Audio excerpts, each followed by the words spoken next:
আসসালামু আলাইকুম। এখন দেখবেন সংবাদ শিরোনাম। শাহজালাল প্রযুক্তি বিশ্ববিদ্যালয়ের আগামীকালের ছাত্র সংসদ নির্বাচন স্থগিত করেছেন হাইকোর্ট। প্রতিবাদে শিক্ষার্থীদের বিক্ষোভ। দেশের বিভিন্ন স্থানে গণভোটে হ্যাঁর পক্ষে উপদেষ্টাদের প্রচার। নতুন বাংলাদেশ করতে সংস্কার কার্যক্রমকে এগিয়ে নেওয়ার আহ্বান। জামালপুরে বিএনপি জামায়াতের বেশিরভাগ প্রার্থী নিজেদের তুলনায় ধনী দেখিয়েছেন স্ত্রীদের। হলফনামার বিবরণ বাস্তবতার বিপরীত বলছেন সচেতন নাগরিকরা। সাভারে পরিত্যক্ত কমিউনিটি সেন্টার থেকে 2 জনের পোড়া মরদেহ উদ্ধারের ঘটনায় ভবঘুরে গ্রেফতার। আরও 4টি হত্যাকাণ্ডে সম্পৃক্ততার দাবি পুলিশের। আসসালামু আলাইকুম। এতক্ষণ শুনছিলেন সংবাদ শিরোনাম, এখন শুনবেন বিস্তারিত। আগামীকালকের শাহজালাল বিজ্ঞান ও প্রযুক্তি বিশ্ববিদ্যালয়ের কেন্দ্রীয় ছাত্র সংসদ নির্বাচন স্থগিত করেছেন হাইকোর্ট।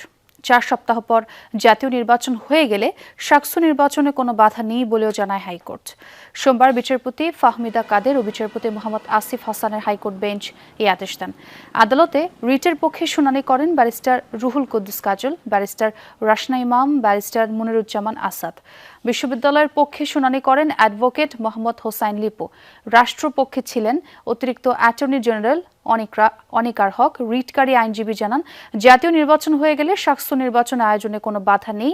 জাতীয় নির্বাচনের আগে যদি ছাত্র সংসদ নির্বাচন হয়, আইন শৃঙ্খলা বাহিনীকে যদি তা নিয়ে ব্যস্ত হতে হয়, তবে তার প্রভাব জাতীয় নির্বাচনে পড়বে বলে জানান আইনজীবীরা। 4 সপ্তাহের জন্য নির্বাচন অন্য কোনো সংগঠনের বা শিক্ষা প্রতিষ্ঠানের হতে পারবে না। এরপরে হতেই পারে ওনারা পুনর্তফসিল ডিক্লেয়ার করে আর একটা নতুন ডেট দিতেই পারে। কোনোভাবেই কিন্তু শাহজালাল ভুক্তভোগী হচ্ছেন না, একটু পিছাচ্ছে। ওনারা এখনও ইলেকশন শিডিউল ডিক্লেয়ার করতে পারেন নতুন একটা ডেট দিয়ে। এই ডেটটা ফেব্রুয়ারির 12 তারিখের পরে হতে হবে। পূর্ব নির্ধারিত সময় আগামীকালকে কেন্দ্রীয় ছাত্র সংসদ ও হল সংসদ নির্বাচন অনুষ্ঠানের দাবিতে বিক্ষোভ করেছেন সিলেট শাহজালাল বিজ্ঞান ও প্রযুক্তি বিশ্ববিদ্যালয়ের শিক্ষার্থীরা। দুপুরে উচ্চ আদালতে নির্বাচন স্থগিতের খবর পাওয়ার পরপরই ক্যাম্পাসের সামনে সিলেট সুনামগঞ্জ আঞ্চলিক মহাসড়কে অবস্থান নেন তারা। এতে মহাসড়কের একপাশে যান চলাচল বন্ধ হয়ে যায়। শিক্ষার্থীদের দাবি, আগামীকালই হতে হবে কেন্দ্রীয় সংসদ ও হল সংসদের নির্বাচন। এদিকে দুপুরে 8 নির্বাচন কমিশনার দায়িত্ব থেকে পদত্যাগের ঘোষণা দেন। কয়েক দফা তারিখ পরিবর্তন করে 20 জানুয়ারি সাকসু নির্বাচনের তারিখ ঘোষণা করা হয়।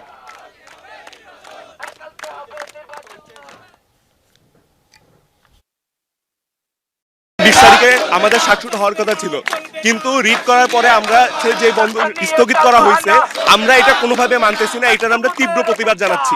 ছাত্রদলরা এটা আওয়ামী লীগের মতো প্রভাব বিস্তার করতেছে, এটা ছাত্রদের পক্ষে কথা বলতেছে না, তাই আমরা এটা মেনে নিই না।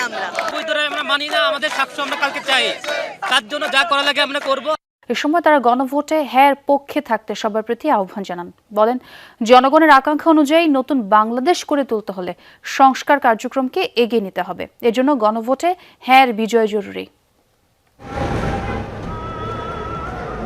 গণভোট নিয়ে সচেতনতা বৃদ্ধির লক্ষ্যে বগুড়ায় বিভিন্ন শ্রেণী পেশার মানুষের সাথে মতবিনিময় সভার আয়োজন করে জেলা প্রশাসন।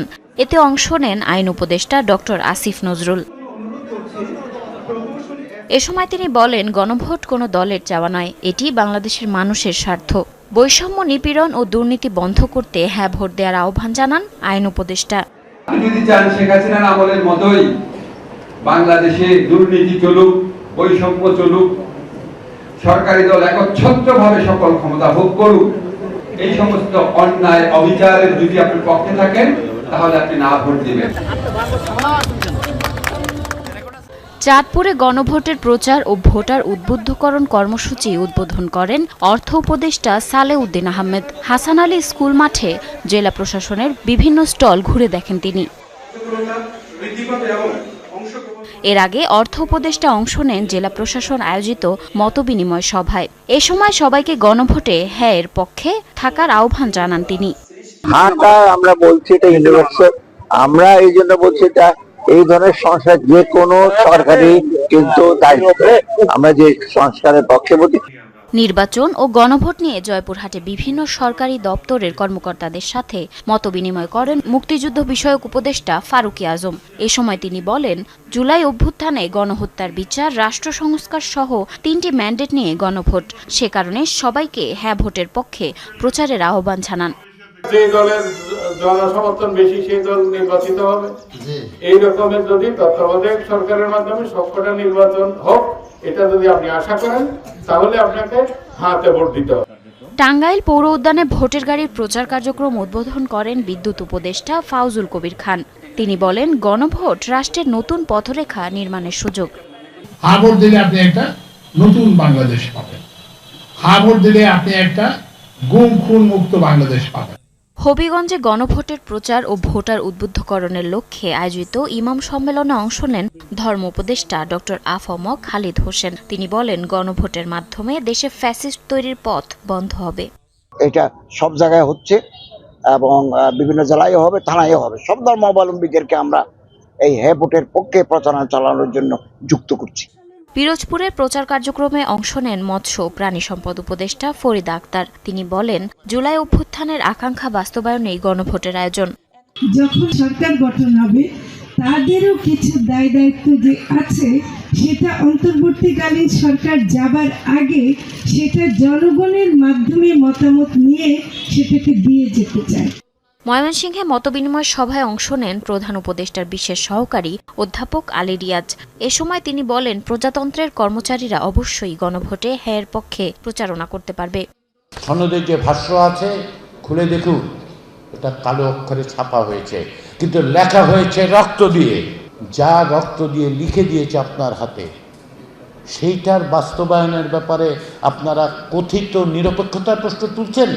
জামালপুরে ভোটের মাঠে ধনী প্রার্থী ছড়াছড়ি। বিএনপি ও জামায়াতের অধিকাংশ প্রার্থী নিজের তুলনায় স্ত্রীদের বেশি ধনী দেখিয়েছেন।